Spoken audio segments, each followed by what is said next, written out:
استمعت لما قاله رومان سايس، تحدث أول شيء عن حالة الطقس، عن إقامة مباريات في هذا التوقيت وربما صحة اللاعبين، واعترف أن المنتخب المغربي لم يكن على قدر التطلعات على الأقل في الشوط الثاني.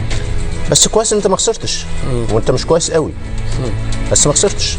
4 نقاط بنسبة كبيرة انت ضامن التأهل للدور القادم، ولعله خير، لأن ممكن في 6 نقاط تفكر ان انت الامور خلصت وتخرج اللعيبه من فورمه البطولات، حاجه مهمه قوي بيقع فيها معظم المنتخبات. لكن كذلك تعطي فرصه لمن لم يلعبوا للدخول في الجو، اراحه الاساسيين. هجيلك يا امين للنقطه دي. الفاصل ما بين المباراه الاخيره ودور ال16، المباراه الثانيه والدور ال16 10 ايام. 10 ايام.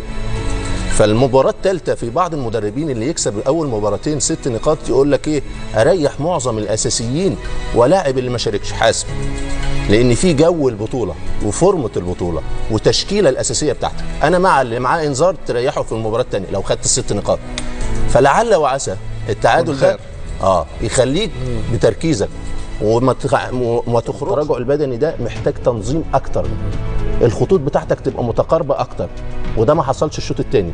ال3 خطوط بتوع المنتخب المغرب بعاد عن بعض، وخاصه وسط الملعب بعاد عن خط الدفاع. الزلزولي بعيد عن شيبي، المساحه دي استغلوها كويس، فعالج اخطائك. الطريق بتاعه في الادوار اللي جايه اسهل، وهيديله يومين زياده في الراحه، فتسهل مأموريتك. المباراه الثالثه عندكم ان شاء الله الامكانيات والجوده والخبرات اللي تخليكم تكسبوا الزامبيا ان شاء الله في نفس الوقت. صحيح انه قال، انا عجبني تصريح صراحه سايس قال الظروف صحيح انها صعبه، لكن كانت صعبه حتى على الفريقين الاثنين مع بعض، لكن قال انه شيء انه ربما كما قلت يعودون الى الارض ويفكرون في الاخطاء، وكذلك ان البطوله ليست بطوله سهله اخرى، والى تضحيات اخرى والى جهد اخر والى اشياء كثيره، وبالتالي عنده كل الامكانيات الان، عنده مباراه، عنده 4 نقاط الان، ليست هناك مباراه مقبله. كما قلت بعض الاحيان امين توقيت الهدف المبكر اما يعطيك ثقه اكثر انك تزيد تسجل اهداف وتقدم مستوى افضل وتقتل يعني تراخي من بعض اللاعبين.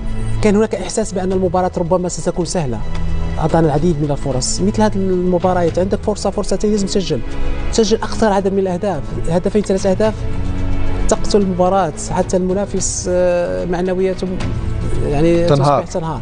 وبالتالي هي درس كما قلت، درس للاعبين، درس للمدرب كذلك، انه يتعلم اشياء كثيره في افريقيا، ليست هي كاس العالم، لكن كما قلت احنا كلنا ثقه في هذا المنتخب، في اللاعبين وفي المدرب، وهناك ان شاء الله الخير يكون قادم ان شاء الله، واكيد ستكون ردة فعل احسن في المباريات المقبله ان شاء الله. اهم كما قلت في مثل هذه المنافسات المجمعه هو كيفيه تجميع النقاط، والاصعب كما قلت دائما هو التاهل للدور الثاني. كما قال محمد، اللواء صداره المجموعه مهم جدا، يعني يعطيك اولويه انك تواجه ثاني المجموعات او ثالث المجموعات الاخرى، وتكون عندك طريق ممتد لكي تصل الى ابعد نقطه في هذه المنافسه.